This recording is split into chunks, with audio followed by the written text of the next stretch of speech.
Are we being misled about plastic surgery, and what's the real story behind those celebrity transformations? Hi, I'm Dr. Gabrielle Lyon, and today we're diving into a topic that's not just reshaping beauty standards, it's reshaping our wallets. In 2023 alone, millions of women choose procedures like facelifts, Botox, explant surgeries. But what's driving this rise?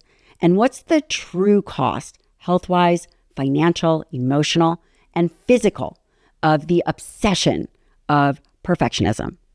Joining me today is the incredible Dr. Kristy Hamilton, a board-certified plastic surgeon and a brilliant thought leader in the cosmetic surgery space, to break down the science, debunk the myths, and share the future of plastic surgery. From, quote, cortisol face to minimally invasive treatments, we're covering it all. And yes, we'll even unpack those celebrity before and afters you can't stop talking about. Join me.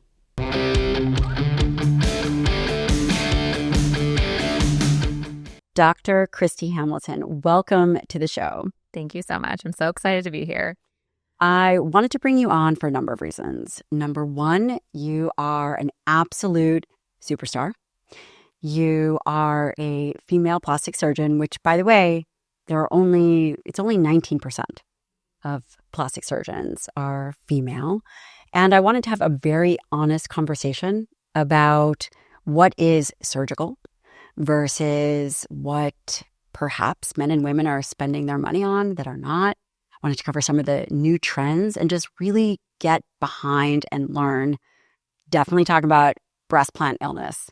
But before we do all of this, please just frame up a little bit of your training and how you are where you are now. So I'm a board-certified plastic surgeon in Houston, Texas.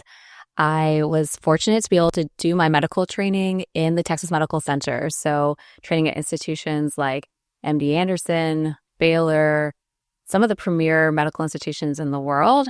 And so learning reconstructive surgery techniques and then pursuing specialized training in aesthetics in Dallas has informed my practice. And now I perform surgery, aesthetic plastic surgery only of the face, nose, breast, and body. And I'm so passionate about it. I'm really excited to be here. And I'm excited to demystify many of these questions and topics that patients have. And how long is this surgical training for what you're doing? So 6 years of residency training. So you can either go in through general surgery and then pursue another 3 years, or you can do 6 years of plastic surgery training after medical school. So it's 10 years post-collegiate. And then I went straight into private practice. Which that's unusual, isn't it, to just go right into a private practice? A lot of physicians go work in the academic centers first. I've always had a really clear vision of what I wanted to achieve, and it became increasingly clear to me that I would need to have my own entity, my own practice, if I was going to be able to do all the things that I wanted to do. What for you is kind of the ultimate vision of where, and obviously this evolves for your practice, but what do you think right now is the vision for what you're doing? I want to be able to offer the premier surgical and medical aesthetics experience for my patients. We want it to be the most comfortable, easiest recovery, beautiful, natural results. And I want to continue to build my team to do that, and also increasingly educate the public so that patients, regardless of where they are internationally, are armed with great information. And hopefully that will help them make great decisions. When it comes to plastic surgery, what would you say the top 3 reasons people come to you for? And obviously you do all kinds of things, from nose to face to you name it, to body, you do it. But I'm sure that there's a through line that happens. Certainly. Mommy makeovers is a big one. So there's so many changes. I know we're talking about this postpartum that women's bodies go through. They're amazing what we can do. And some of these things can be addressed with lifestyle and changes, and others really require surgery for some women. So that's a major one. Facial rejuvenation in both surgical and non-surgical is a significant portion of my practice as well. And finally, I'm really passionate about rhinoplasty as well. So it's in its own category. I think that just starting with a mommy makeover, it's a really big deal. Women's bodies go through a tremendous amount. And, to share for me, when I was younger, I had two large implants for my body. I'm a very small person. I don't think I've ever talked about this publicly, 5'1", and I chose to get implants. Post-pregnancy, they didn't look so great. I mean, both pregnancies later, and I'm sure a lot of moms can relate. And, part of you guys are thinking, okay, well, that's not healthy. All of these, there's lots of judgment, and that's not what this podcast is about. It's about understanding that a woman's body or a person's body is their own. They make choices. And how do we make the most informed choices possible? And I will say that I trust you. Obviously, you are a physician that I see myself. And you did, I don't know if we would call it reconstruction, but we swapped out these implants.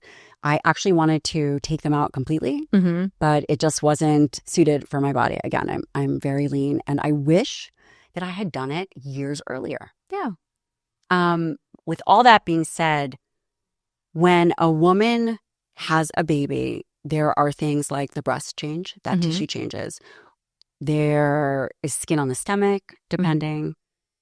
What of the things that you commonly see in a mommy makeover can be done through diet and exercise versus what has to be addressed surgically? This is a great question. And I talk about this every day in my practice. So I'm excited to talk about it here. So firstly, we should always be doing both. You should always be trying to optimize your health and wellness prior to this surgery because one, you're going to have a better aesthetic outcome, and also your recovery is going to be exponentially easier if you come in very fit, healthy, and well. So fat is one, that's a big one. You can exercise a lot of that away. I would refer to you for that. But you can change that with fitness and a healthy diet. You can also build muscle back and regain a lot of that tone. That's some of which I know just having had a baby myself, some people lose a little bit of it. Baby Caroline is now 10 months. She's 10 months old. Yeah. So it's been I understand the journey. I've done it once myself so far. Then there are other things that really you can't do anything about. It may not happen to every woman. And I think that's one of the things I get feedback on is I'll hear women say, well, I was able to exercise that away, or I've had 4 kids and, I don't have any stretch marks. And I always say, I'm so happy for you. Totally. I'm so happy that and it's usually taller people, maybe smaller babies and just good genetics. But if you're prone to stretch marks, maybe you're a smaller person and you had a bigger baby, that is more force exerted on your body, twins even. And then what we'll see is significant skin excess when the skin was stretched beyond its end elasticity, and now it can't snap back. Does that have to do with age, or it just has to do with part of the baby making process? Age is also a factor too. So we lose, we're at peak collagen at 25. And then after that, we start producing less collagen than we're breaking down. So after that, we're in a collagen deficit unless we're making any changes or influencing that in other ways. We're producing less collagen. And so that's why we see our elasticity goes down, the integrity of our skin decreases. And so we're more prone to things like stretch marks. And that's a trend in our society. Women are having babies later and later and later on average for the first one, and also when the last one is coming. And so our tissues are not necessarily as robust as they were when we were 20 years old. So skin is one. And then once we've seen, waited a couple of months and seen how much retraction we'll get of those tissues, what's left is left. And even when women are working so hard, they're in the gym, they're eating healthy, they're losing fat, well, all of that fat actually helps plump the skin.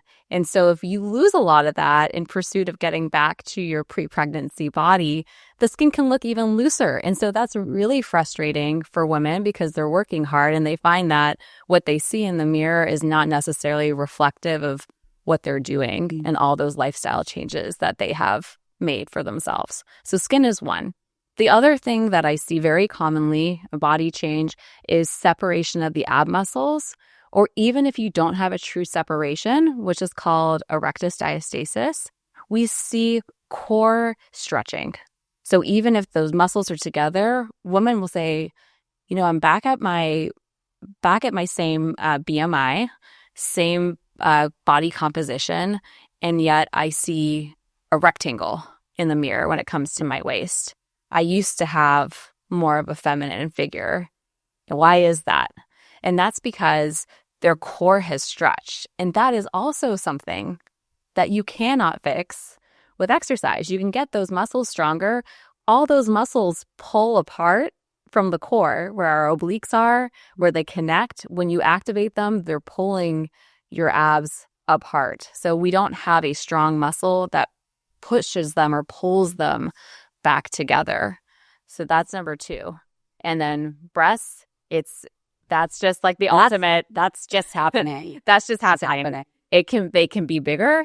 They can be smaller, especially women who breastfed. They might get very, very large and then have the same sort of concerns as the abdomen, where there's stretch marks or loss of integrity. Or sometimes women come in and say, my baby sucked away all my breast tissue. I used to have really full breasts and now there's nothing left. And they're right. Yeah. So many different things that we see. And so therefore each surgery is tailored to the individual. At what point do we say, okay, you are 6 months postpartum, you've done diet and exercise? Do women typically on average wait a year, 2 years, 3 years? How long do you often see people wait?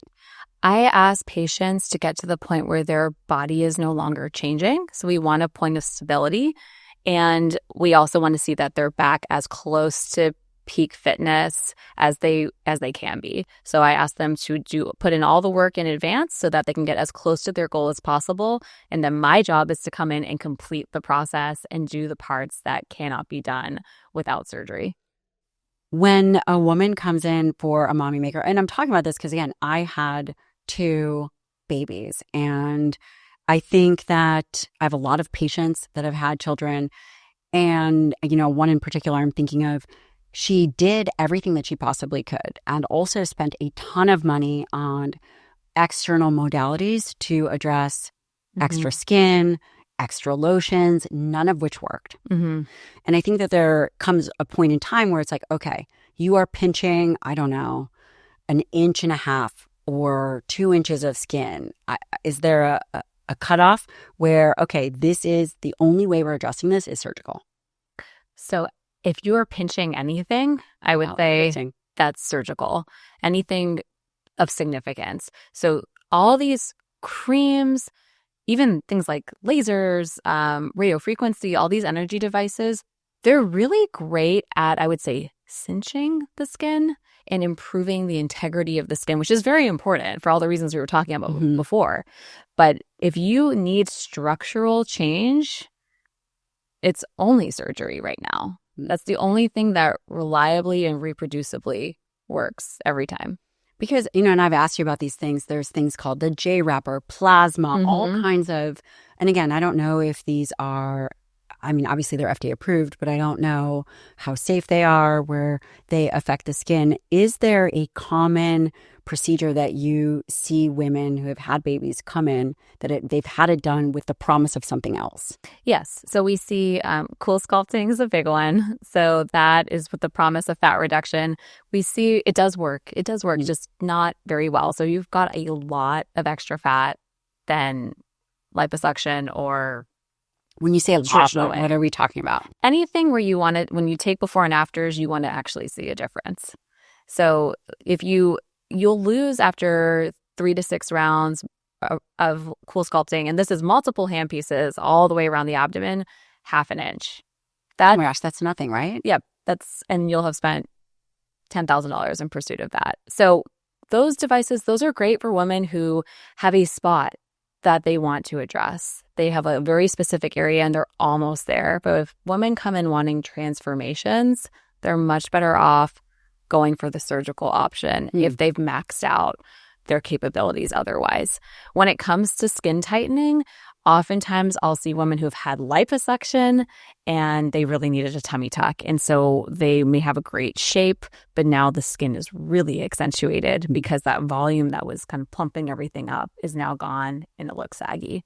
And what's the difference between a liposuction procedure and a tummy tuck? That's great. Great question. So tummy tuck is going to address the extra skin. It's going to zip up your muscles with an internal corset. So that is what helps reestablish the waist. And then I will always do a little bit of lipo contouring on top of that, but it's all about the skin removal. That is the most significant component of the surgery combined with the abdominal muscle repair. Liposuction simply removes the fat. When someone is doing abdominal repair, they've had diastasis, their rectus abdominis, their abdominal muscles have separated. There's no exercise that's going to put that back together. Is that true? That's correct. So Okay. there's one muscle that goes across is your transversalis. It is, if you've ever seen it, if you're a surgeon and you've cut through it, it is the wispiest, finest, thinnest little muscle. It's got no strength compared to your abs or your obliques. That's the only one that goes in this direction, and it's just not powerful enough to do very much once you've been stretched. Are women, do you think, misinformed about course correction of those things like skin and diastasis and those pieces post-pregnancy? 100%. And let me be clear, right after pregnancy, you may have a small or larger rectus diastasis. And after the baby comes out, your body is amazing. And some of that may correct on its own. Like some things that have been stretched but not terminally stretched may come back. But once you've stabilized in those first couple months afterwards, that's where we are. And after multiple pregnancies, we often see those issues get more pronounced as time goes on. This episode is brought to you by Element. Hydration is key, and if you're anything like me, drinking straight water can be a challenge. Remember the time where all those electrolyte solutions were full of sugar and colors? Then Element came out and changed the game for everybody. Electrolytes like sodium, potassium, and magnesium are essential, and that's where Element comes in. As a busy professional mom, I needed something that not only hydrates me, but also supports my energy throughout the day. And besides, I sweat a lot. Element is a perfect mix of essential electrolytes, and it's super convenient. It's travel-friendly, single-serving packets, no more dehydration, headaches, or muscle cramps. And I love Element's little packets because, of course, they're convenient, they're delicious, and provide all-year hydration. Here's the deal. Get your free Element sample pack with any purchase at drinklmnt.com/Dr. Lyon. Also, they have new Element sparkling water 16-ounce cans of electrolyte water. Sign me up. The cherry lime is my favorite. And then women really try with great effort to recover that. And I just don't think that women should suffer. And I'm not saying surgery is for everybody, but there has to be a realistic expectation of what is possible naturally versus what is going to require surgeries. Absolutely. I've had a patient who was a marathon runner, so totally fit individual, had twins. She came in, no body fat, low BMI, really, really strong, really, really fit, had so much pain every time she would run. This was a passion of hers, something that gave her joy. And she had essentially quit running because she had so much low back pain from it and pain from her abdominal contents, her intestines, pooching out every time she tried to run. And so that was, obviously we treated her abdomen in an aesthetic way because we wanted to look nice afterwards. But for her, her whole focus was function. She just wanted to have her abs back together so she could exercise without pain. Yeah, and I think there is a lot of stigma in the health and wellness industry about undergoing surgery. And I, quite frankly, I don't think that should be there. It is choice, right? It's choice. There's a lot of opportunity to improve the things that bother you. I will say this never-ending pursuit of perfectionism, which some people have, is probably a huge challenge. Yes. Do you care to comment on that? I do. And it's something I talk about this with patients every day. And so I always want to get to the root. I want to really understand their motivation for seeking surgery. What are their goals? Do they expect something to be perfect? What does perfect mean for them? Because the reality is, a little asymmetry is really beautiful. I mean, that's what gives our faces their unique characteristics, and we want to preserve those. But if the bump on your nose is all you can see and you feel like people don't see you for that, then there's something we can do about that. But if you are expecting your face to look like a perfectly filtered Instagram AI-generated image, that's not going to happen. So we need to understand, what is driving you to do this? And is that something that I can offer to make you happy? But happiness is derived from the inside. So changes on the outside are not going to do that. But if we can do something to give you confidence, to take away an insecurity, then I've seen women go on to apply for those jobs and go for the interview and get back out there and start dating again. And, whatever it is that they're looking for, if we can impart and instill some increased confidence, that's amazing. I think that that's a really great point. And the breasts, there's a ton of controversy. I have been approached by a handful of surgeons who do capsulectomies for breast implant illness. And I really struggled with what they were doing in terms of what the data was showing. Before we get to that, I'd love to discuss breast implants and also from a perspective post-baby. That tissue never goes back. Yeah. For me, it was incredibly uncomfortable because they were just too large. I couldn't train. It was just, it really was difficult to manage.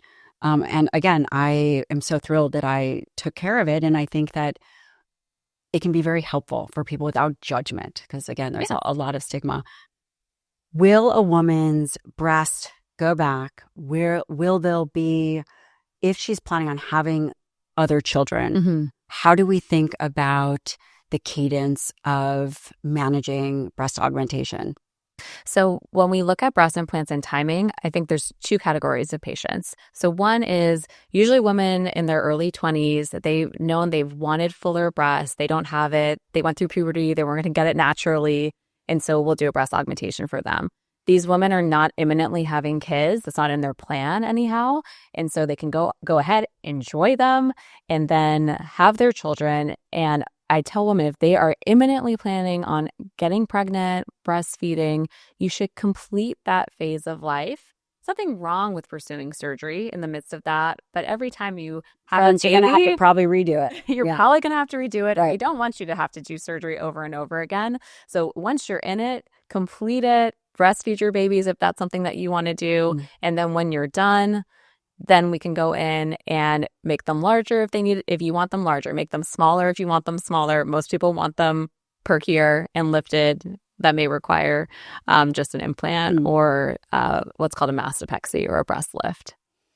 And when women are coming for breast implants, you've heard of breast implant illness. I think that there's a lot of information out there on it. It seems to be an incredible trend. And I'm not saying that it's, again, real or not real, but I would love to hear from a board certified plastic surgeon what some of the latest data is, what it is. Yes. And things of that nature. So I'll start off by saying it is real. Like, this is a very real phenomenon. And I think it's a phenomenon that had been largely ignored up until the last couple of years. So luckily, the Aesthetic Society of Plastic Surgeons said we are going to put together a task force and get some actual information, because what was happening was women with breast implants were having these fairly vague symptoms. They weren't things you could find on a blood test. They were things like brain fog, fatigue,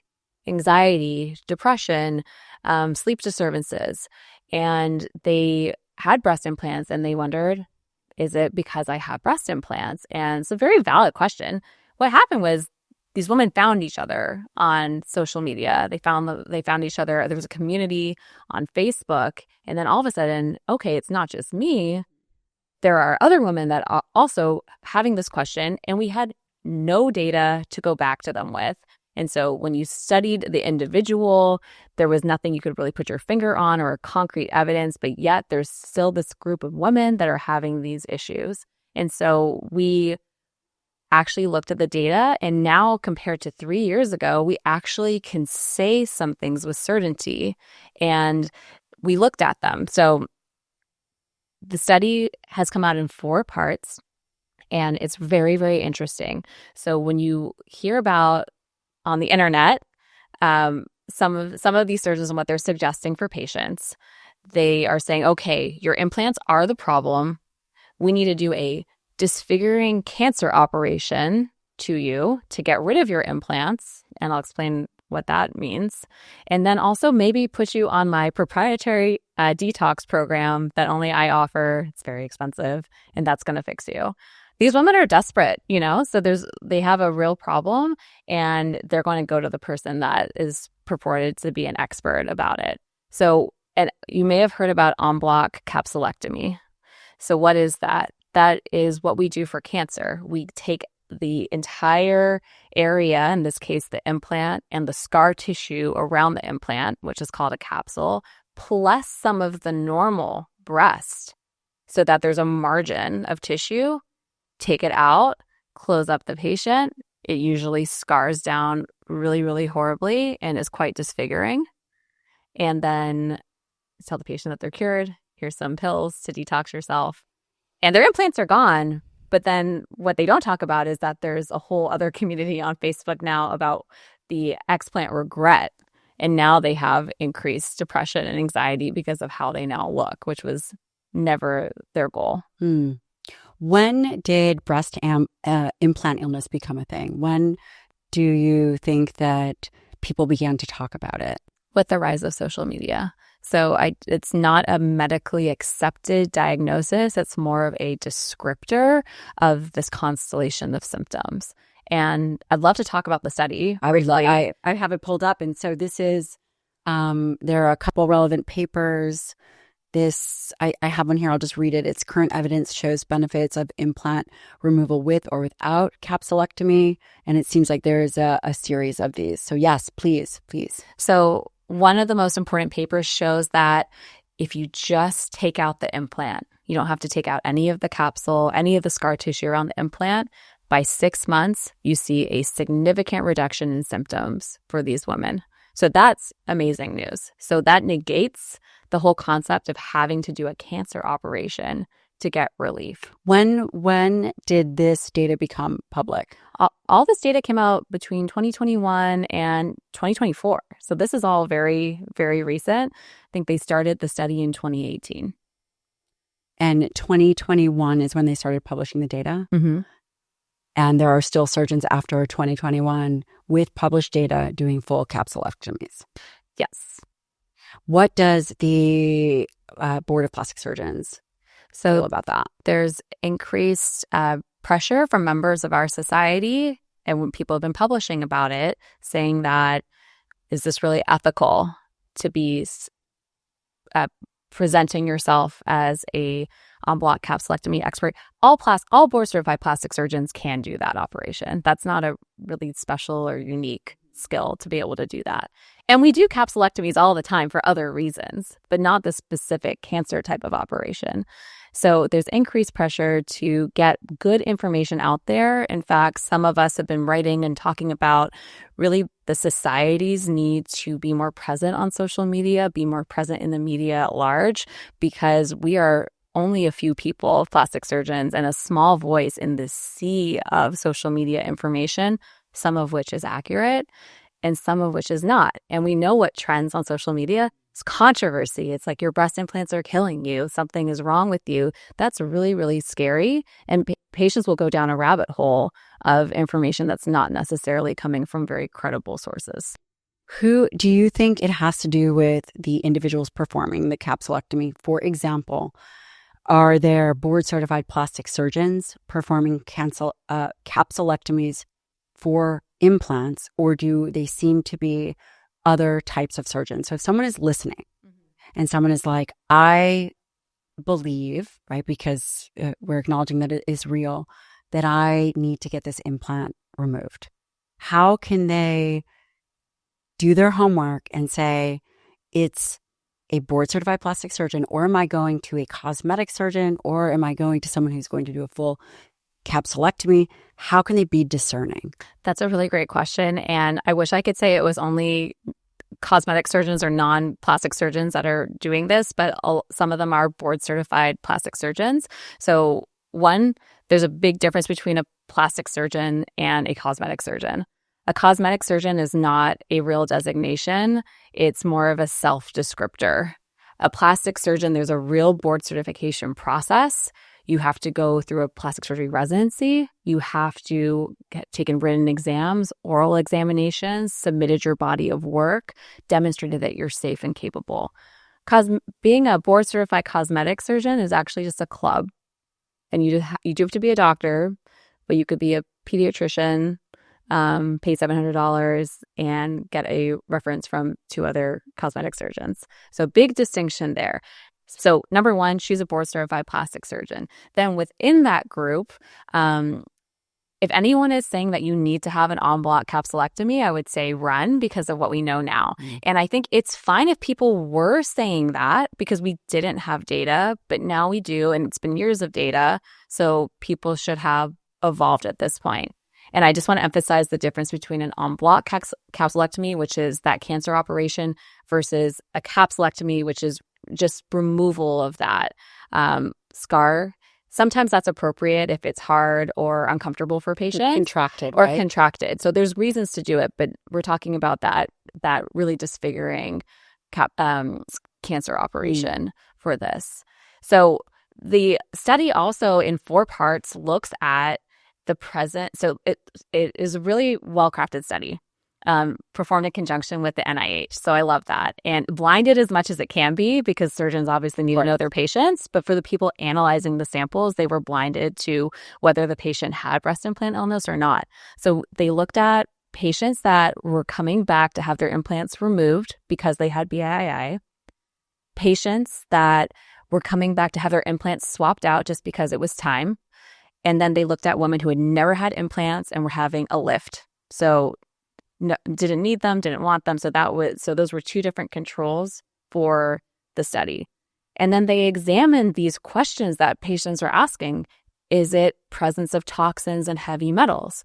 Is it that there's bacteria in my body and something about the microbiome that's maybe causing these symptoms? Is it the capsule itself? Is there something wrong with the scar tissue around the implants? And they also examined psychosocial characteristics. So baseline anxiety rates, personality characteristics of women before they had surgery and then afterwards. And what we found was everyone had heavy metals in their body, or all the groups did. And so if you take that information in isolation, you're like, oh my God, I have breast implants, I have breast implant illness, and I have some mercury there. That must be the cause. But oh wait, one of the women who was having just a breast lift also had mercury. And these are things that are found in our environment.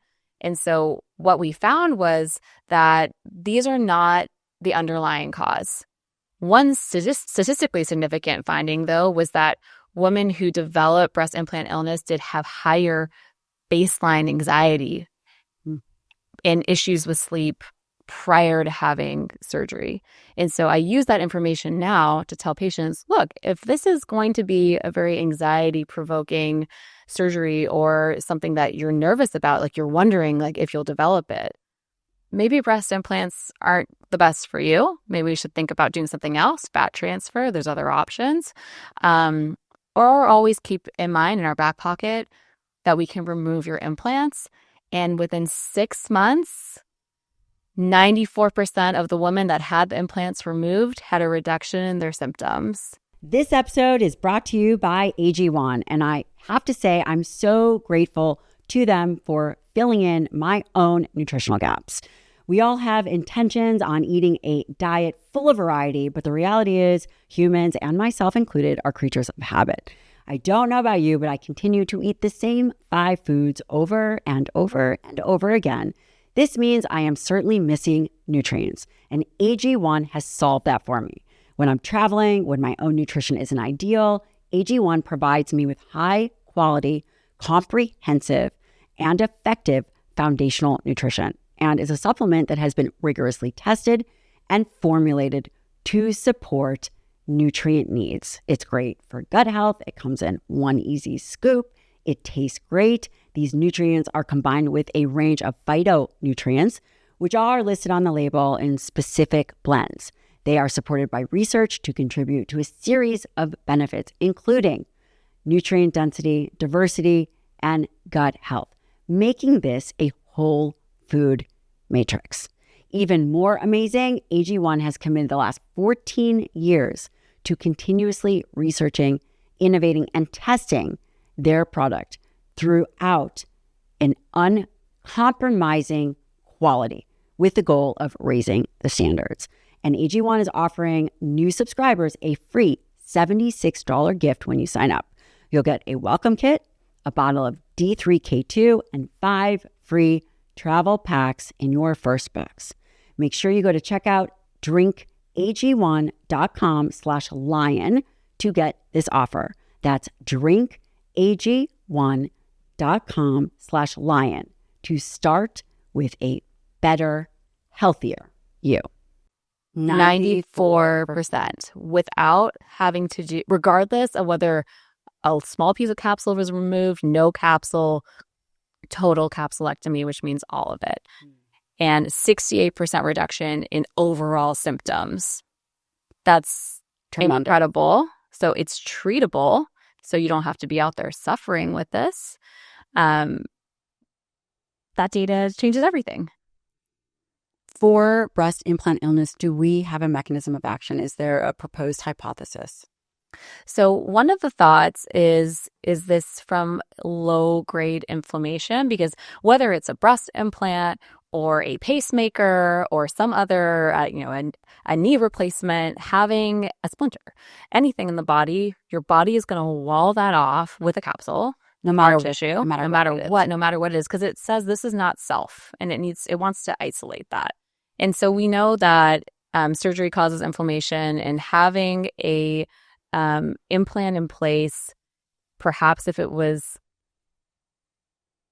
having an implant in place causes some level of inflammation. So this is all experimental and just my thoughts at this point. We don't have data to support it, but it's an interesting thought that if we had perhaps less inflammatory implants too, is that something that might be helpful? We don't know because we haven't seen evidence that significant chronic inflammation, that's not necessarily the source of BII, but we know it causes capsular contracture and other issues with implants. So that's one of the reasons I'm excited about these. I'm curious as to what these are. Basically, what I'm hearing you say is that BII is real. It does not require a full capsulectomy. It does not require a cancer surgery. An implant can be removed, and within 6 to 12 months, symptoms resolve. The mechanism of whatever the breast implant illness is a result of is still largely unknown. There is a potential that it is thought to be low-grade inflammation, potentially, or maybe it's the individual's reaction with the implant itself, potentially. Yeah, maybe. Or it could just be baseline psychosocial characteristics heading in to it. We just don't know. So it's complicated, probably with the our favorite term is multifactorial. Yeah.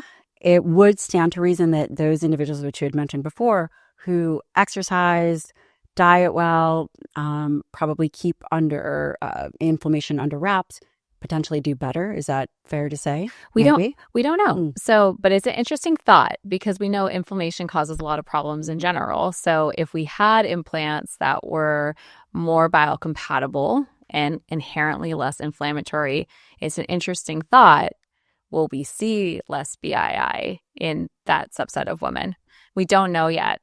These Motiva implants, Motiva. You're the first person in Houston to do a Motiva implant. Is that true? Yes. And I don't represent the company. I'm just really excited about them. And I'm excited about them because they have really great data. They are the only breast implant that I know of that has a publication in Nature. And impressive. And it's about the biocompatibility of the surface in animal studies as well as human. And so it's Robert Langer's lab out of MIT. So this is real Big deal. compelling. And so they actually looked at how the body responds to the surface of the implant. And they found that with the specific nanotexturing, it's a 4-micron variation in the surface. These cells of the body that produce scar tissue and collagen, called fibroblasts, were the happiest, is the way I like to describe it to patients. And they produce the least amount of capsule, which is the scar that surrounds the breast implant. And so they're the thinnest capsules that we've seen. And so they've been out for 14 years in the rest of the world. They're very popular. They've only been out for a couple of months in the United States. So it's too soon to say, and no one's done that study as far as I know, but I will be very interested to see how that plays out. Just a hypothesis right now. These had been out for 14 years, though. Yes. How are they now just getting to the U.S.? Because there's a long storied history of breast implants with the FDA.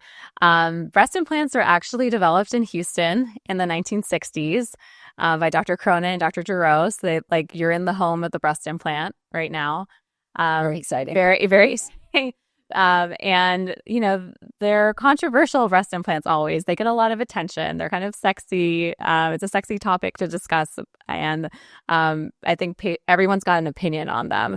And so the FDA has a long storied history with breast implants, pulling them off the market for thoughts that they cause autoimmune disease, then them coming back on the market when they proved that that wasn't the case. And so we're now with 6th-generation implants now at this one, but they are very, very, very cautious always when they are approving a new device. And so they had to repeat, and this is for any company, have to repeat all of the studies that they've done internationally, regardless of the data. It's the number 1 implant in Asia, very popular in Europe and South America, and had to reproduce them in the United States. That takes years. So we were the last. Us in China, we were FDA approved in their equivalent organization this past year. It just makes me think, and obviously you don't have to comment on this, but there has to be some financial gain for, again, this is just my opinion, for keeping something as potentially effective as these implants that have been used for 14 years in other countries out of here. I'm sure that there are only a couple companies of breast implants. I don't know, but if I was a betting woman, I would bet that there probably are, and that would really affect business for these other various companies. I can't speak to the breast implant company specifically, but we see it with the neurotoxins like Botox and Dysport. Like if you go to South Korea, there's 10 plus different neuromodulators available, but we have 4 in the United States. So maybe it's just very rigid when it comes to cosmetic data and cosmetic procedures. I think there's a balance there. Obviously, we don't want to be experimenting on Americans, but we also, if there's something better coming down the pipeline, you'd think we could collaborate with our European colleagues, perhaps, to expedite that. Do you think that will happen, potentially? No. Okay, fair. Well, that is very fascinating. And what makes these different? And they're now FDA approved? Yes. And what makes them different? So you said that the surface of that. So the FDA has created a new category for surface. And so it's the smooth silk technology. So this is considered neither macro textured or a really gritty texture nor smooth. And that's what I think, to me, that's the most compelling part of it. Is this biocompatibility concept. Then there's also other great aspects about them, that the surface means that it also has a less than 1% rate of capsular contracture, which is what is the normal? What is a normal implant? It can be a lot higher depending on what you read, and you can manipulate data to say whatever you want, but no one's at less than 1%, and then a less than 1% rupture rate. So that combination is really tremendous. And so I'm excited to have these. And beyond that, from an aesthetic perspective, different shapes, different sizes. This one is very natural. And most importantly, from a technique perspective, they are designed to go in front of the muscle. You can place them under the muscle too, But that is really nice for women considering breast augmentation surgery if they're good candidates, because it leads us to the preservation breast augmentation concept. What is that? So this is the thought that we are keeping your muscles completely intact. I thought you'd like this. I care very much about this. And we are truly just augmenting the gland of the breast, which was always the intention of the operation. But the capsular contracture rates were so high that plastic surgeons switched to placing them under the muscle because, for whatever reason, we see less capsular contracture in that space. But that's not the ideal place for a breast implant to go. We don't really want to augment our pec muscle and cut it in that process. We would like to augment the gland of the breast. That's going to give the most natural looking results and also allow patients to be back up and at 'em, exercising, living their lives in a week as opposed to 4. I was going to ask you, how long does it take for a recovery from breast augmentation? So full recovery from any surgical procedure to see everything final is a year, but I let women get back to full exercise after 1 week now for breast augmentation. That's why people should big difference. I used to say 4 to 6 weeks. When you think about the texture, there was some concern about cancer in the past. Is that correct, with a texturized implant? Yeah. Can you speak to that? Yes. No, real. And so now I say macro textured versus nano or micro textured to distinguish between those. But with the macro textured implants, and specifically one company that voluntarily recalled them, we saw a chance of getting a type of lymphoma in the capsule around the breast. And so that concept also often gets confused with the BII group. And so that's what makes the cancer operation even more confusing. But that was something that was only identified in the last couple of years. And so that's why I think it's really important to maintain some humility when you're looking at any of this, because things change and we treat implants differently now than we did 10 years ago. So I, in my practice, have never used macro textured implants because of that rare association. Depending on what you read, 1 in 40,000 women with textured implants may get it. There haven't been cases with smooth implants. There haven't been cases with these, like purely smooth, or with the micro texture, nano textured. But, we don't know necessarily what the future holds. If I was a breast surgeon that only used textured implants, I maybe would see 1 in my entire career. But that's still 1 too high, or I would say for a purely cosmetic surgery. So that's why I choose to use other implants. If someone were to say they, for their personal reasons, decide that they want to do a breast augmentation, and we think about, and this kind of loops back to BII, do we see an increase in any kind of inflammatory marker like HSCRP or SED rate with surgery versus implant versus surgery non-cosmetic?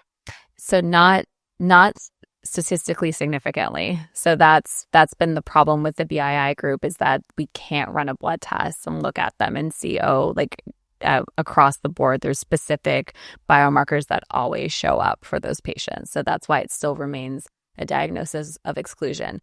And I would also like to emphasize that if you're having these strange symptoms, don't assume it's your breast implants. There's also been cases of women having lymphoma, like something completely unrelated, lymphoma, cancer, other issues, thyroid disease, unrelated to the breast implants, and it was going untreated for years because we were just blaming the device. Wow. And so you still need to be seeing your internist, your primary care doctor, and making sure that you're getting a complete look. And that's a doctor's obligation as well. I'm so grateful to Our Place for sponsoring this episode of the show. As a mom of 2 kids, I've always had major concerns with what we cook on and how we store our food.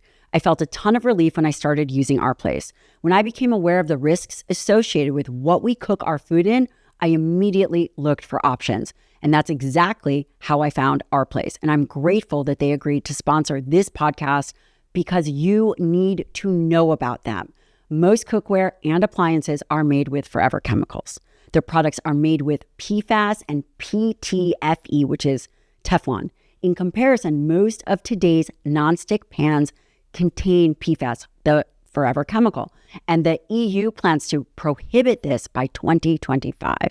Most cookware brands, however, continue to use these chemicals at low cost, and that's where our place comes in. They are non-toxic appliances. They're beautiful. They are changing the game, and you do not have to cook on forever chemicals to help your family. Go to FromOurPlace.com, code DRLYON. Our Place offers a 100-day trial with free shipping and returns. If you do one thing for your family, please have this be it. What percentage of, I suppose this is a safety question, is augmentation safe?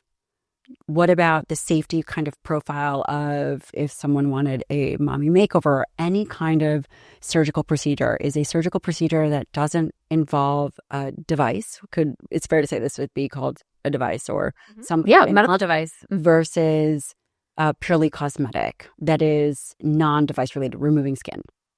Can you ask that question? Yes. Yeah.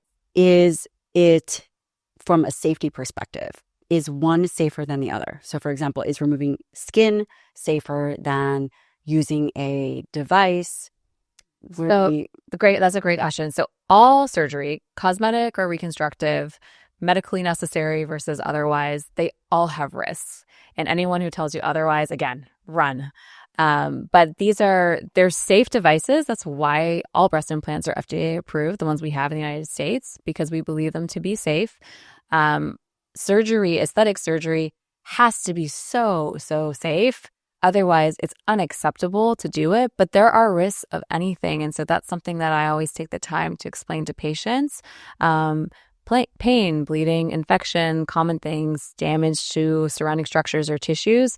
Those are all things that could happen. Obviously, they are very, very, very rare because all my patients are someone's daughter, mother, sister, and you cannot be doing surgery for aesthetics if these risks are high. So we do everything we can to keep them very, very low. I tell patients my number one concern always is their health and well-being. And then very, very close number 2 is making everything look beautiful the way that they want.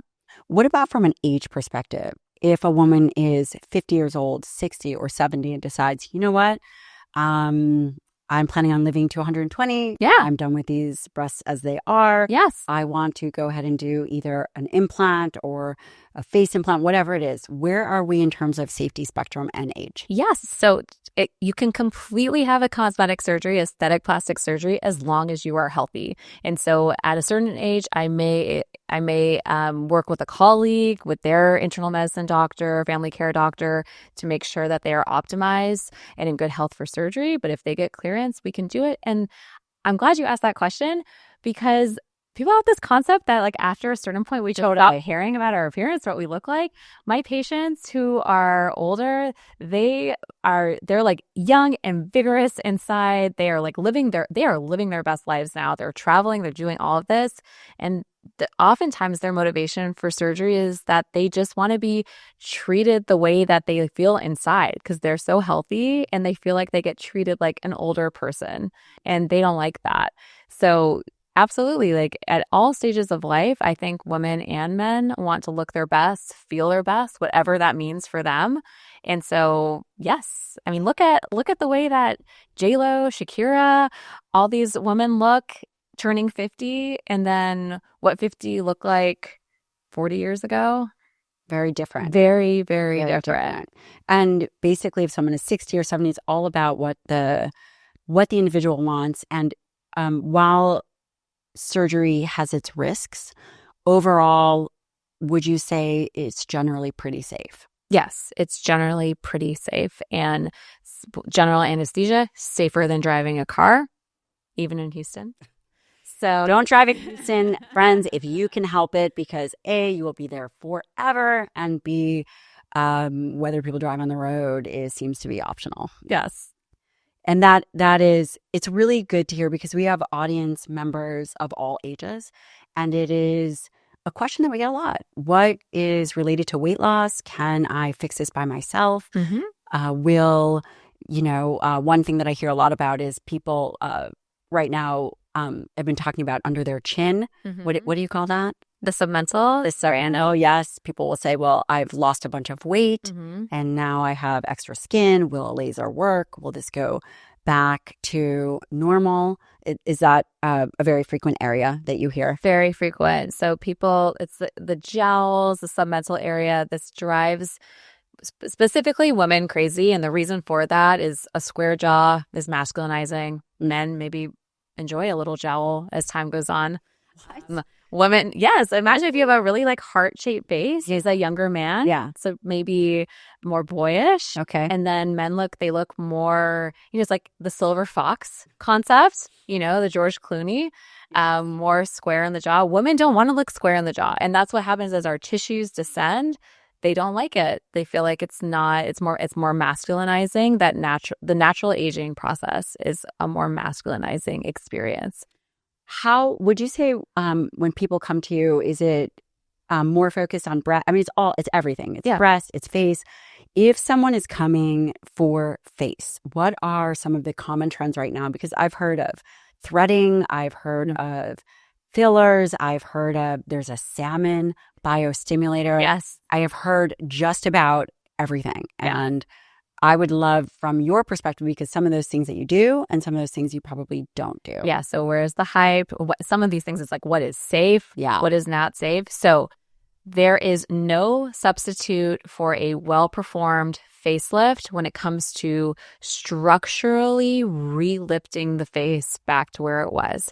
So if the issue is laxity of tissues, gravity, and descent, there is nothing that comes even close to competing with that.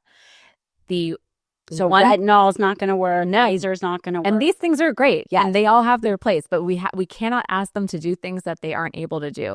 The only thing that comes close to mimicking that is threads, but I really don't like those. And what are those? So threads they literally look like little threads. So they are a type of material they used to be permanent threads. Now people will use ones that break down slowly, which, as you can imagine, has its own problems. But basically, they're barbed sutures that you can suspend and just pull back the skin. That works okay if you have a little bit of laxity. Once you have a lot, you're just bunching everything up around your ears. So everything we would remove in a facelift is still there. The problem is I've seen them extruding through the skin. So you come in, patients come in, I'm like, don't do it. And they come in, they're like, it's like that. It's like that video. I did it. I told you so. And they're like, I did it. I'm so sorry. And I'm like, oh my gosh, don't be sorry to me. Be sorry to your face. Yeah. You have a hole with a thread coming out of your cheek. And if you're going to have surgery later, it complicates things because now there's all this scar tissue, which can look weird and somewhat irregular in your face for a lot of people. So I don't recommend those. How long has that been around for? Threads have been, all these things, they've come and gone. They've been around for decades. So this is not really? Yeah, it's not new. It just falls out of fashion because there are problems and then people like bring them back and reintroduce it like it's new. What's new about them is that they are the dissolvable ones. But imagine if your suture dissolves faster on one side. That sounds horrific. Yeah. Then what's worse than having saggy skin? Having only saggy skin on one side of your face. So which is your good side? Well, I'll just be shooting and talking to you. Yeah, that's why we're like, no. But that's been around for a long time, went out of fashion, came back in, now it's dissolvable. Yeah. What else? And people are still doing the threads? Some people do threads. It's usually not plastic surgeons because if you know how to do facelifts are just so much superior. Threads are really expensive, and you do that a couple of times, and you just paid for your facelift, and they last 6 months. How does someone know when it's time for a facelift versus because there's other ways to treat skin? I've come to you for, we've done CO2 laser and we've done, I think that's the primary one that we've done. Yes. Yeah. So let's think about the components of the face and what we should be addressing if we're trying to really rejuvenate our tissues and what happens during the aging process. So one, no matter what you're doing, we want to have really excellent skin. So that's where your retinols, the tretinoins, medical grade skincare, and then laser resurfacing is the gold standard, and it's amazing. So laser resurfacing, it burns tiny little drill holes into your skin, incites wound healing. And when you're doing it, I watch the skin, I say it cinches. It's not going to surgically tighten, but I watch those little laser dots go zzz, zzz, zzz, and I'm watching it in real time cinch up the skin. And so conservatively tighten it, but really it's for the luminosity, the way that your pores disappear, the texture, fine lines and wrinkles. It addresses something that a facelift, for example, cannot. Vertical lines around the mouth. Interesting. That I never thought about that. So the facelift is really just structure, the structure, the skin, the laxity, and of not just the skin, but of the deeper tissues. And then none of these skin treatments are addressing the deeper tissues of the face. That's where all the support comes in. So that's what I'm addressing in a surgical facelift. The skin, I'm just removing the extra and laying it back down. And I'll combine that with something like CO2 laser resurfacing, either at the same time or afterwards, or for younger patients, maybe we're just doing laser at first, because we still need to beautify and rejuvenate the canvas. So imagine we do a beautiful facelift on someone who's been a sun worshiper and tanning beds and baby oil, and we've now given them the like the producer, yeah. Baby oil and suntan. And so now you've created this beautiful structure, and then you have, fine lines and wrinkled texture, leathery texture, and a lot of brown. That is not a harmonious outcome. And that's going to stand out, and it's not going to look right to people, to the casual observer. There'll be something about it, whether you are a professional or not, where you're like, this doesn't make sense. The structure looks too good. But the skin quality doesn't match. So that's why we need to make sure that those things are always aligned.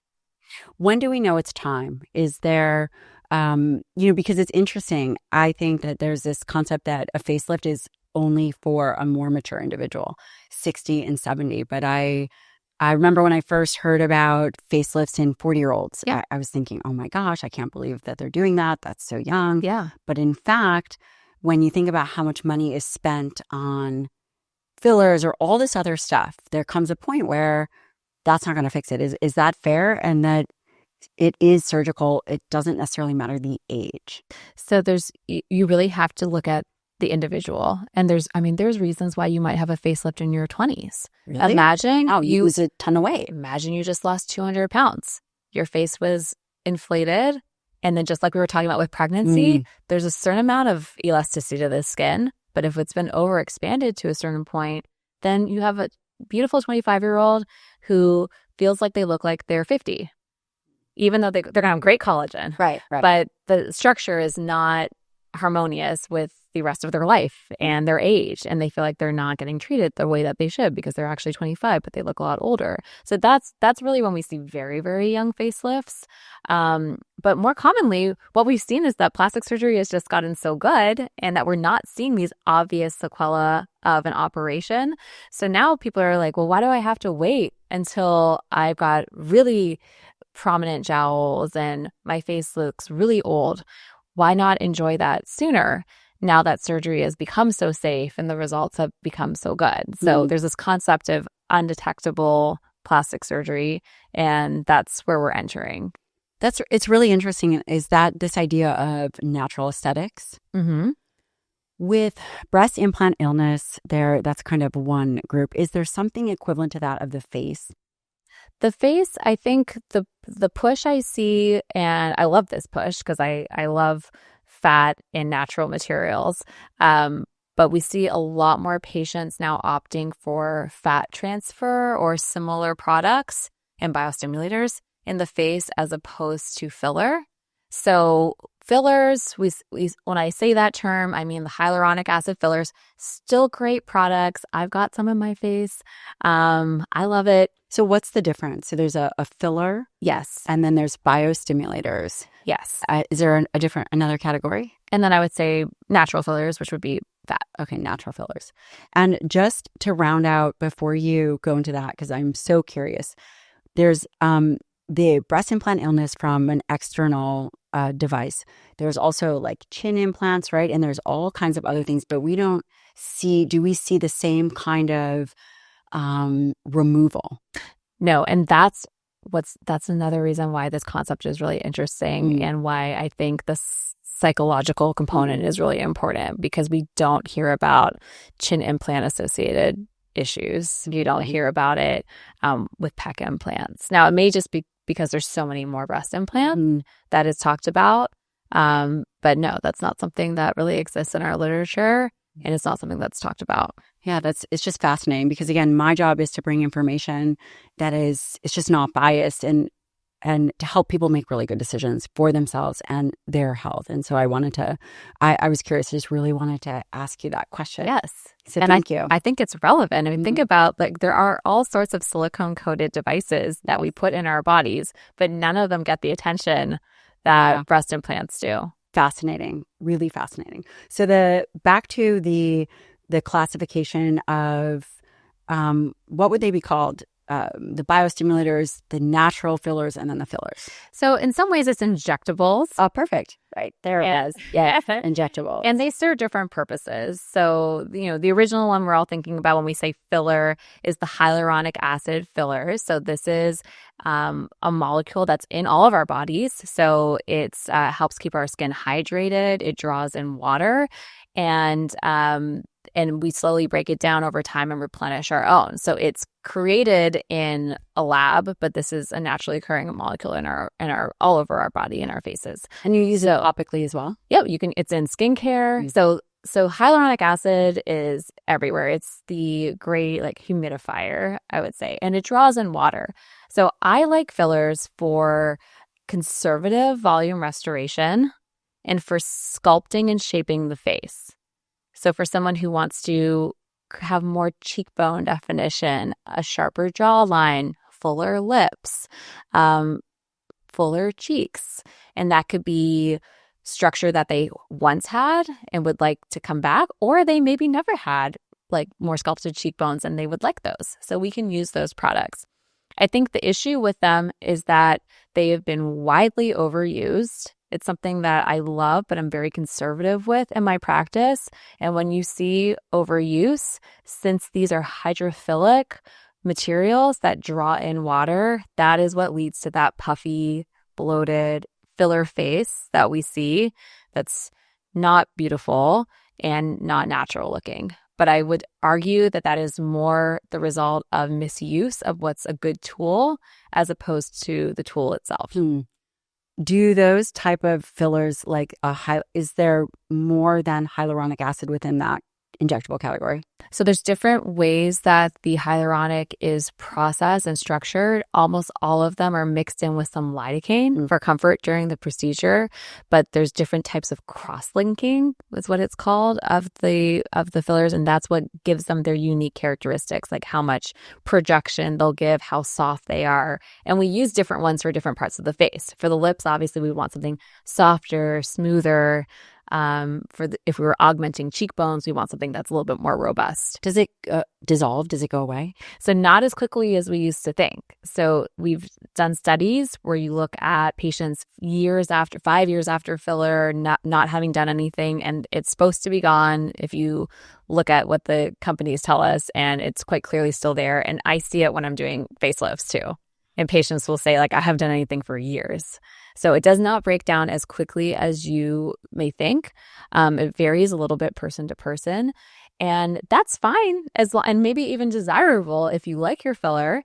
But it negates that concept of coming in every 3 to 6 months to get it redone. So at a certain point, we've done it, it looks good, and we're not doing it for a long time.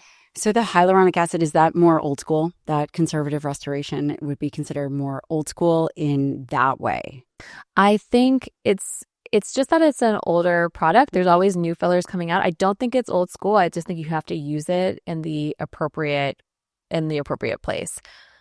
So, for example, a lot of patients coming in now for volume restoration, if they want that and they need a lot of volume, I'll suggest fat transfer, where we take a little bit from their inner thighs and use that material as opposed to an off-the-shelf material to do our volume restoration. But that none of those things are going to lift your face. Okay. So that's different. Thank you to Timeline for sponsoring this episode of the show. I will say these sponsors are what allows us to produce these for free for you. I will say that for health, we set standards, not goals. And one standard that we always set is having healthy skeletal muscle, which includes, of course, robust resistance training. And if I were to pick one supplement to support healthy muscle and mitochondria, that would be MitoPure. MitoPure is a precise dose of the postbiotic urolithin A. It works by promoting an essential cellular cleanup process that clears out dysfunctional mitochondria. Timeline has done an incredible job at leading first with science to bring the only urolithin A supplement on the market, clinically tested to target the effects of age-related decline. You may feel the difference in improvement in energy levels, better workouts, faster recovery, more endurance, and so much more, all of which help you reach your physical standards. We've been using MitoPure in our family for the past couple of years, and now we want your family to have it. Timeline is offering 10% off your first order. Go to timeline.com/Lyon. That's timeline.com/Lyon. And I think that that's important to know because you probably need to, if someone, again, whether this is natural, not natural, I think beauty is in the eye of the beholder. And let's say someone is not looking for perfection, but they want to not necessarily look their age. Right. And that's fair. And I think that probably Cleopatra didn't want to look their age. We do it with makeup. Right. And when someone is going for filler, what happens if they don't have a good result? Is there fixing it? So the nice thing about filler, and I'll dissolve it even before taking someone back for a surgical intervention, is that we have agents, enzymes that we can inject, and it does break it down. So while I did say it doesn't naturally completely go away on its own, we do have things that we can inject to get rid of it. If something goes wrong. If something goes wrong, or if just patients don't want it anymore, or someone who's really enjoyed their fillers, but now we're going to take them back for a facelift, and it's an opportunity to replace some of that volume with fat while we're tightening everything up, we'll dissolve some of that filler and start fresh. The natural fat transfer. Yes. Is that surgical where someone has to go under general anesthesia? Is it done in office? So I do it both. It can be a minimally invasive in-office procedure. There's no major incisions. They're just little punctures for needles and small cannulas to go in. So we do it all the time as a standalone awake procedure. And we'll also do it under general anesthesia when we're doing facelifts as well. The fat transfer, is that for someone who maybe is not a candidate for a facelift, wants more volume, and is it safe? Very, very, so safe. So safe. We don't see vascular events or tissue necrosis or any issues like that with fat. So the globules are much too large to clog facial arteries and Which veins. is a risk, right? I remember reading about that. Can you touch on that? Because I remember hearing about, again, you always hear stories of, for example, Sculptra. So Sculptra, I don't know actually what it's made of, but I've heard polylactic acid. Okay. And there are risks of it potentially clogging an artery. I'll let you talk about it because I don't want to scare anyone. Yeah. I'd rather. So this is why it's not about fear mongering. It's about going to people who know what they're doing or experience, and then have a plan for what you do if something like that goes wrong, and they're not making phone calls. They have the dissolving agents on hand or whatnot. Now, hyaluronic acid filler, you can dissolve. Agents like Sculptra or Radiesse, for example, you cannot, but we don't typically see issues with those as much. And how are those used? So those are the biostimulators. Now we've moved into one of the other categories that you were talking about. So Radiesse is calcium hydroxyapatite. That's a biostimulator. And then Sculptra is polylactic acid, another biostimulator. And these are products that we inject to build collagen, and in the case of Radiesse, also elastin. And so that's some conservative, more natural volume, but just more collagen in your skin. So those have been very popular for patients that don't want to have a product injected. They are going in and then activating your body to help produce good materials. And so they're very popular, more so now than ever. Facelift surgeons don't love them as much because they can make the tissue planes kind of sticky, I guess is the best way to describe it. That's interesting. But we're used to working around them. And would that be considered more natural? More natural in the sense that those materials it's not the material themselves that you're injecting them for. It's for what it does to activate your body to produce its own collagen and elastin. Do some individuals respond? Because there's this idea of bioindividuality, right? We have diets that some individuals respond better to this type of nutrition plan. Other individuals respond better to that type of nutrition plan. Are there various biostimulators that individuals respond better to? Yes. And so it is individualized, and we are relying on your body to produce a sort of reaction. So sculpture, for example, requires an inflammatory response to work. Oh, it does. So if you are immunosuppressed for any reason, it's probably not going to do very much for you. So that's important to know. But that's why, especially with the biostimulators, especially because they can't be removed or dissolved, so to speak, I'm always very conservative with those because we want to see how the patient responds. The worst thing you can do is over-volumize or just overdo someone in general. And these are off-the-shelf products, so we can build them slowly over time. So if somebody has an autoimmune disease, are they candidates for biostimulators or other types of fillers? How would someone think about it? When I say autoimmune disease, let's say Hashimoto's. So I would choose ones that are not requiring immune response for that person, most likely. So Radiesse does not require that. The hyaluronic acid fillers don't. Or for people that are really just worried about injecting things into their bodies and how that's going to go, if they have fat that they can donate, great candidate for fat transfer. And it is a tiny surgical procedure. It is super, super safe. It's semi-permanent, so very long lasting, always conservative with it for the same reason. You can't easily undo it, but that is the most natural way to do something. But not everybody's extra fat. Right. So that's that. I think it's just really helpful.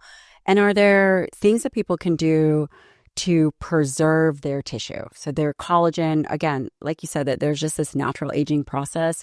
And I'm not talking about sun damage, but are there things that are potentially preventative or looking for better patient outcomes that people can do while they are in midlife?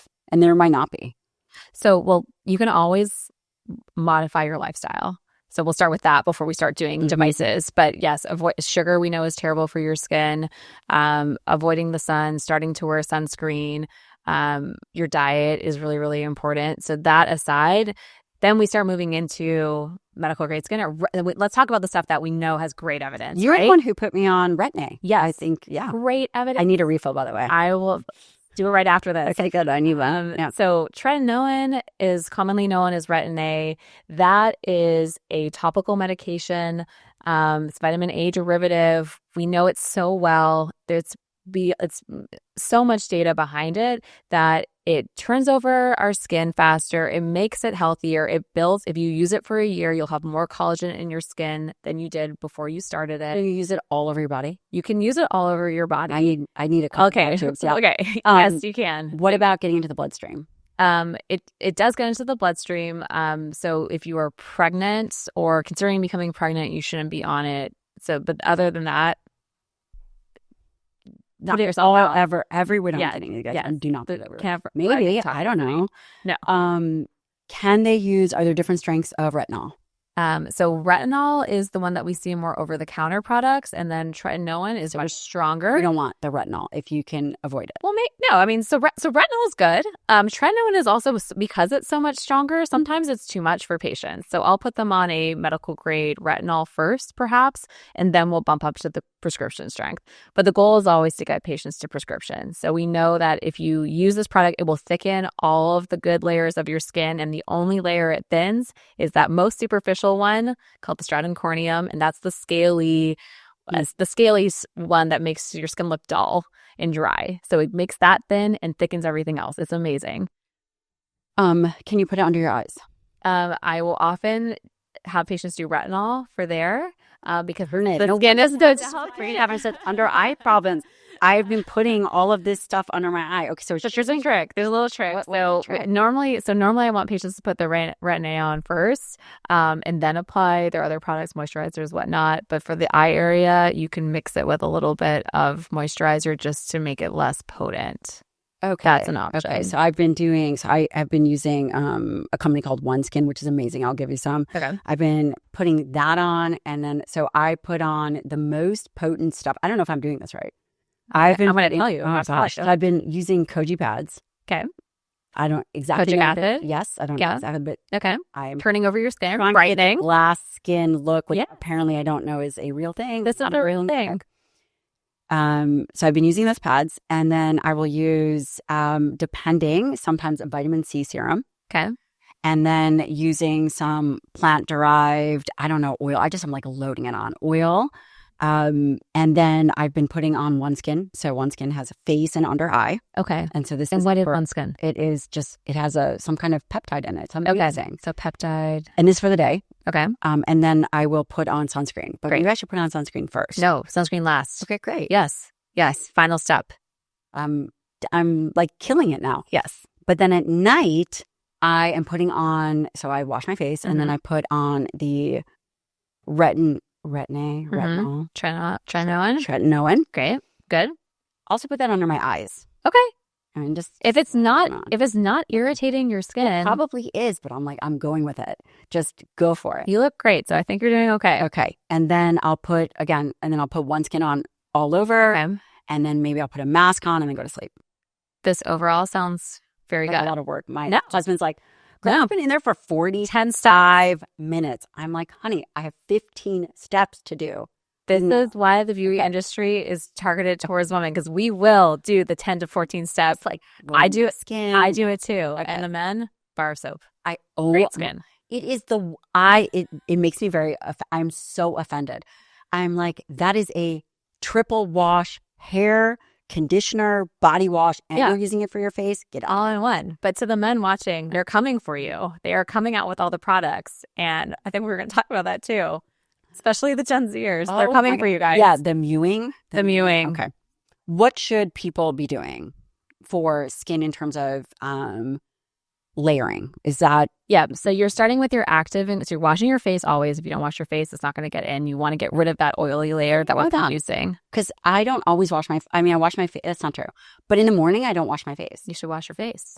Because you put all these like thick barriers on overnight. So then how is all that? Figured on my pillow.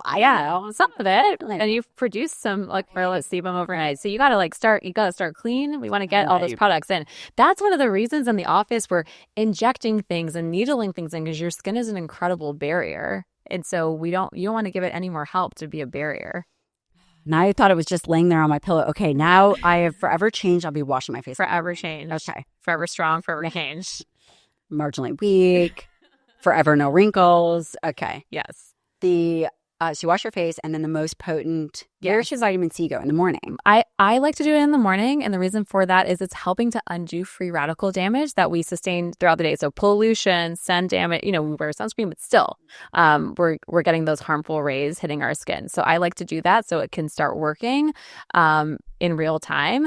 And then generally speaking, so actives first, thinner things first, like less viscous serums first, and then you're doing your moisturizers and finally your sunscreen. So it's generally like thin to thick, but you're going to want to make sure any prescriptions or any active ingredients, you want that to be the first to penetrate. And then you're kind of locking everything in. And do you have to wait as you layer it? So you do the vitamin C, then do you wait? Do you put a timer? Is it 10 minutes? I will do my vitamin C and then brush my teeth. Okay. So it does require time. A little bit. Okay. You just you have to let it dry. Okay. Fair enough.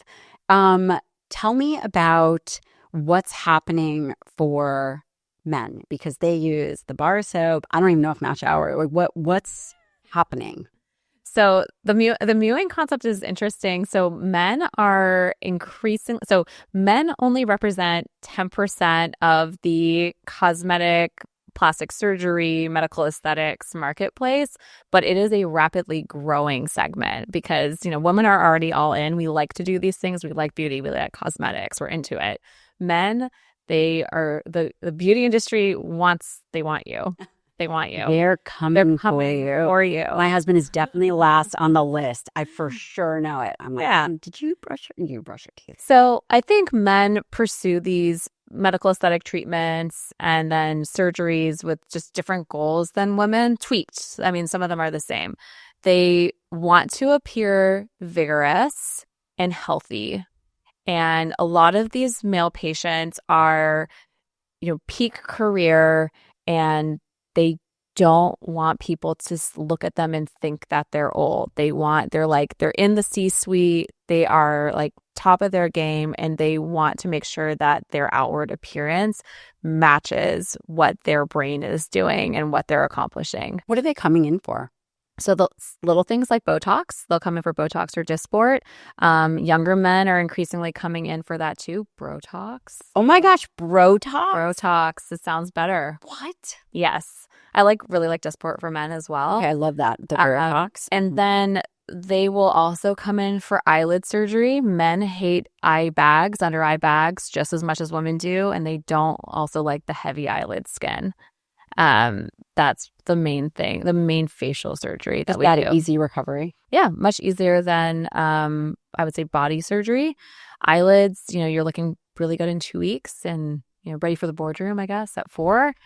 The other thing that men will do is the neck is also bothersome. So loose neck, they don't like that either. The turkey gobbler, they come in saying that. And just to be clear, lasers don't fix that. That is a structural thing. So we have to address that surgically. Do most people get more than one structural procedure for, let's say, does it last for 10 years? And then someone has to go back in. So you get it at 50, then do you go back at 70? So we like to say a well-done facelift, for example, lasts 10 years. Now, it doesn't mean that you accelerate through aging to where you would have been had you not had any intervention, but aging continues. The tissues are not the same as they were. But you're not going to then look, if you turn the clock back 10 years, you're not going to accelerate 20 years by the time you get to the 10-year mark. I see. Would it make sense if you're going to do an intervention that you do it earlier?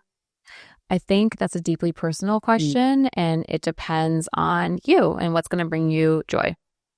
Also, the severity of the issue. I don't think it makes sense to go and do a whole facelift for someone who has a relatively small sign of aging. How does one, as a plastic surgeon, how do you surf those challenges? Because on one hand, people, and I don't know this to be true always, but some people are probably coming in for this perfectionistic type of viewpoint. Yeah. And on the other hand, there is, your body, your choice. How do you balance this? Motivations for surgery. So when I see people and they are like, this eyelid skin drives me crazy. I can't do my eyeliner. I can't do my makeup the way I want it. It makes me look tired and angry all the time. I'm a really happy person. Like, great, let's take care of it. If patients are like coming in and they're like, if I get a breast augmentation, my husband maybe won't leave me, that you're setting yourself up to have just a very unsuccessful outcome for yourself and your patient, because that's not going to change anything. I'm not going to be able to do anything there.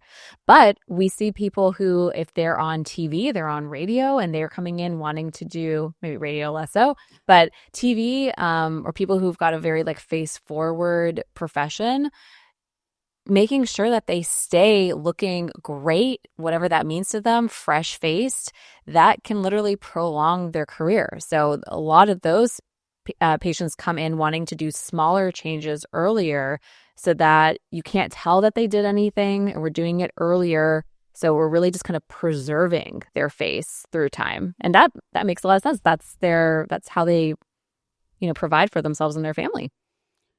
Have you ever had someone come in and say, you know what, I really want this fixed? And you look at them and you go, what you're seeing, I don't see.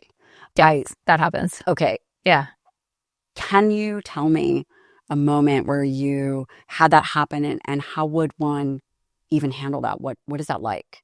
So, first of all, I ask the patients to show me in the mirror, see what they're seeing. And then what I will tell them is like, for me, it has to be something noticeable enough that I know by going in and doing a permanent change, a permanent adjustment, that I can make that better.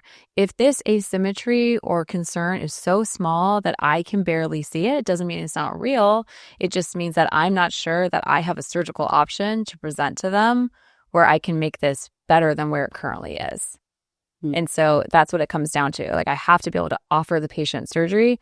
And if I don't feel like I can offer them something that's going to address that, then I won't offer surgery. And have you ever been pushed? Yes. You're the only one, Dr. Hamilton. And I was like, well, I'm not the only plastic surgeon in the world. So you already know that's not true. But they're like, I've researched you and I've chosen you. And it can be someone you really, really like, but you're not, even if you love the patient and you think they're amazing, you're not doing them any favors if you pursue a surgical intervention for something that you don't feel, or like, I don't feel confident that I can meaningfully improve. And is that challenging because your, part is, I don't want to say service industry, but your job, you're providing a service. These are elective surgeries. And when you are put in a position where someone's like, okay, well, I want you to fix this. And maybe they're very persuasive and very intense. I mean, I can imagine that happens. Yes. Are you prepared? Yes, I am prepared. So one of the things I love to say is, like, I tell them, look, I am a surgeon. I love doing surgery. Like, it gives me joy. I really, really love it. I love like that interaction with patients afterwards. I love being able to show them and they're excited about it. We did surgery yesterday for one of my team members. And so we were like talking about her, and she's so excited. And it's like, it's great. Like, I love that. Like, I live for that moment when patients see it and they're like so excited and so happy. And so I tell them, if like, I want to be able to offer someone surgery if I think I can do something. So if I'm telling you that I don't think that I can do that for you, then please listen, or please seek other opinions too. And I'm just one person. But if your surgeon is not excited to do your surgery, that's like something you should think about that if you're like pushing a surgeon to do something, because if they're not feeling confident about it, there's probably a reason why. So one thing when patients are like, should I ask are there any other questions, anything I'm missing in the consultation I should be asking? I'll say one thing I always think you should ask is, am I a good candidate for this procedure? Because people are, for various reasons, their anatomy, their health, their goals, better or worse candidates for things. And I say that's a question you should always ask. Like, does your surgeon think you're an excellent candidate? And if not, why? And if you're still doing it anyways, again, why? Is that what we're pursuing? I don't want to go into too much detail, but I do want to ask you about, this brings up medical tourism. Yes. And I remember a friend of mine telling me a story about an individual that went to a different country and just had a full body. Yeah. They went over as a group, and they, instead of going to look at the Leaning Tower of Pisa or wherever it is, they went to all get body lifts. Yeah. Is that safe? And then they come home. Yeah. They're not there for post-operative care. Yeah. Is that common? It's increasingly common because I think plastic surgery in general is becoming increasingly common. It's more accessible, but also in the United States with our healthcare system, it's very expensive. And, all these things are much less expensive in other countries. So that's I think the leading reason people are pursuing out of the country. What I tell patients, be cautious. The excellent people in Mexico, they're really expensive too. There are excellent plastic surgeons in Mexico, but when we see people going across the border, that's typically not whom they're going to see. And I have out-of-town patients as well. And so this is something we always talk about. There's certain patients that if they are coming from out of town or internationally, I insist on them staying for a certain period of time. So most things, if you're going to have a complication or issue or just something requiring care, usually happens in the first month. Some things like a rhinoplasty or breast augmentation, it's really like the first couple of days if you're going to have an acute issue requiring care. So we have different lengths of time that we require people to stay in town depending on what they're having. But it's a real concern. And I've seen patients who've had surgery in Turkey or other issues, and then they come in and I'm like, I can only imagine that their surgeon would love to address this for them, but they can't get in touch with them. They don't even, speak their language very well. And so here they are in Houston, and now they're looking at having a reconstructive breast surgery instead of a cosmetic one. And now it's exponentially more expensive because they've got a really bad problem. Yeah, and I can see where that would be really challenging.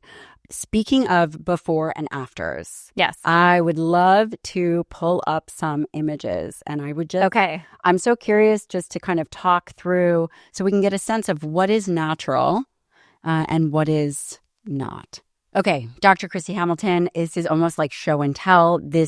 I thought it's very interesting because we see people in the public eye transform. And many questions, for example, some individuals are younger and maybe it's puberty or maybe it's something else. Yeah. Which one should we start with? I would say probably for the younger viewer or listener. Kylie. Yes. This is Kylie Jenner, and this is a before and after picture. I don't know exactly how long the years have lapsed between the two, but I mean, obviously she's beautiful before. So beautiful. And, there's all these women, all these celebrities, they're under tremendous pressure to look amazing all the time. I don't know why sometimes they feel like they can't say what they've done, especially when sometimes it's really, really obvious. So like obviously Kylie's come clean about lip filler, and also breast augmentation, I believe. But oftentimes they just don't want to say, or they'll say, I think it's almost better to say nothing than it is to say that it's from drinking water.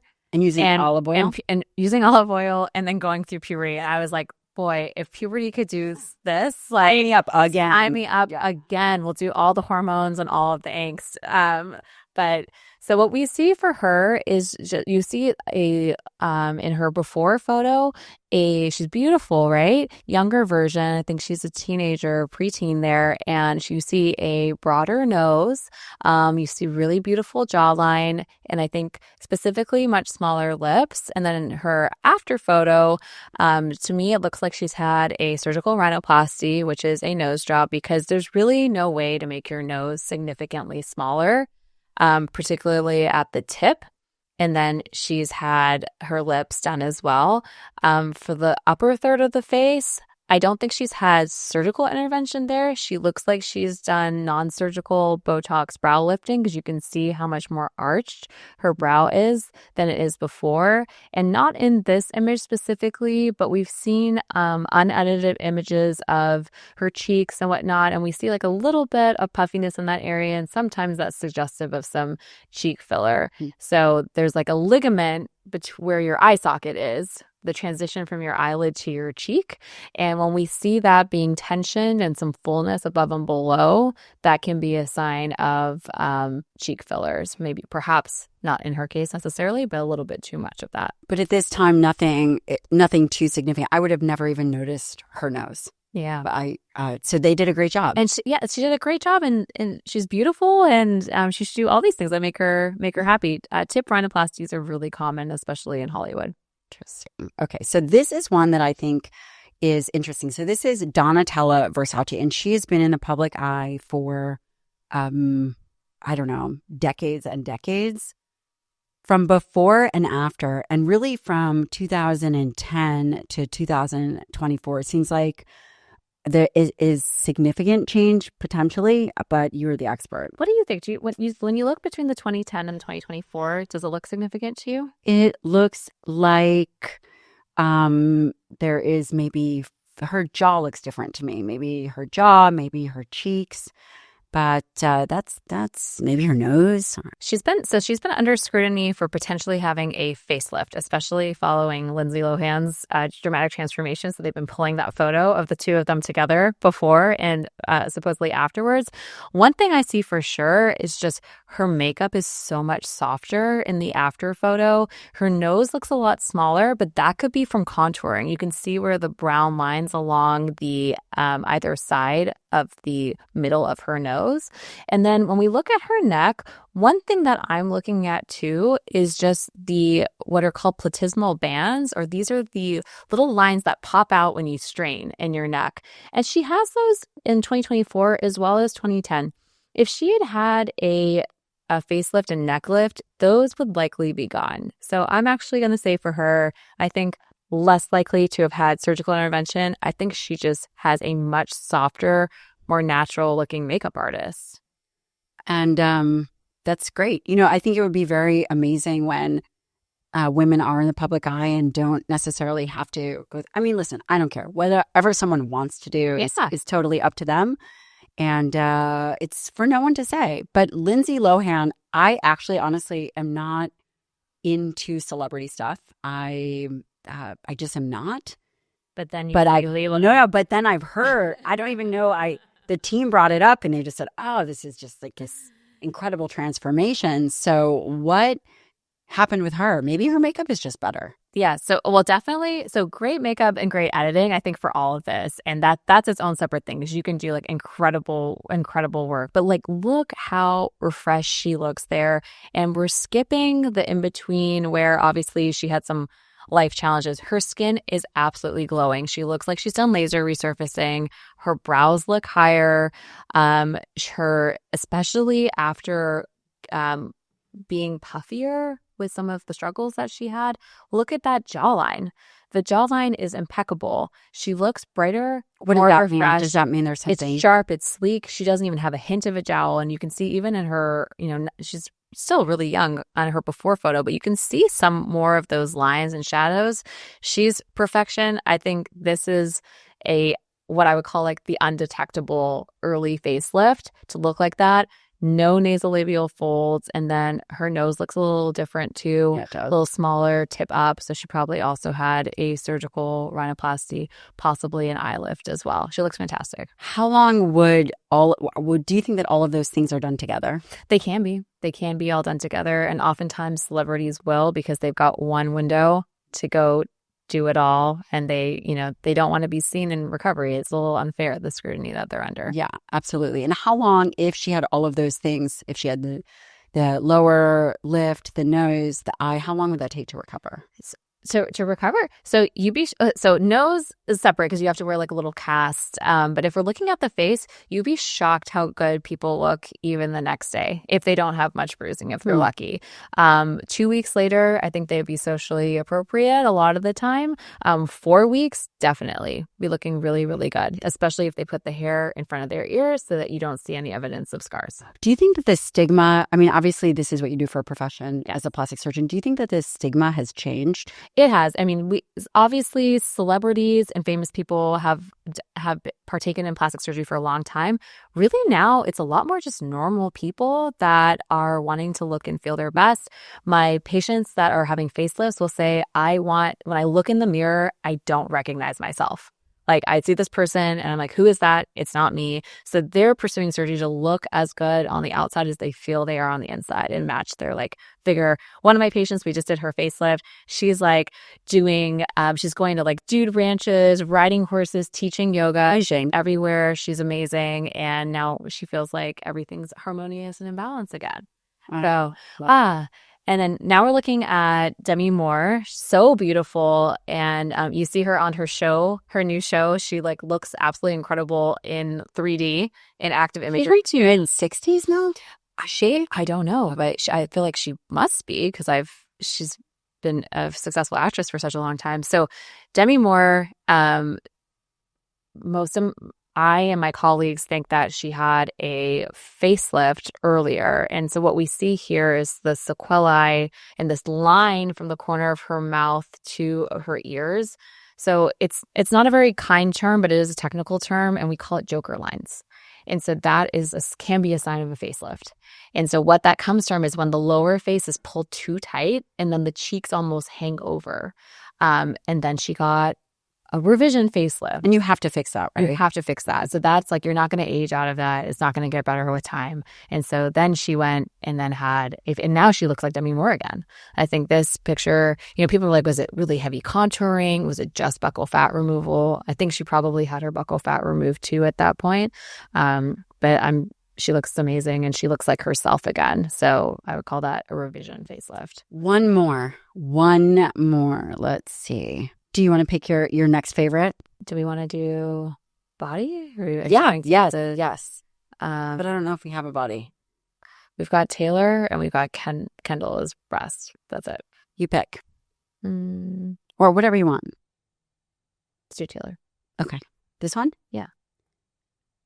Okay, our last and final celebrity, Taylor Swift. The beautiful Taylor Swift.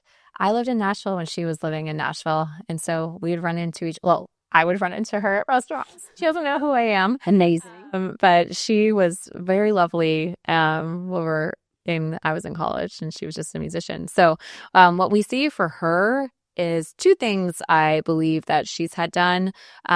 One is that she used to have these like really dreamy bedroom eyes, like, very sleepy looking. Now she's much brighter eyed. So she looks like she's had upper eyelid blepharoplasty.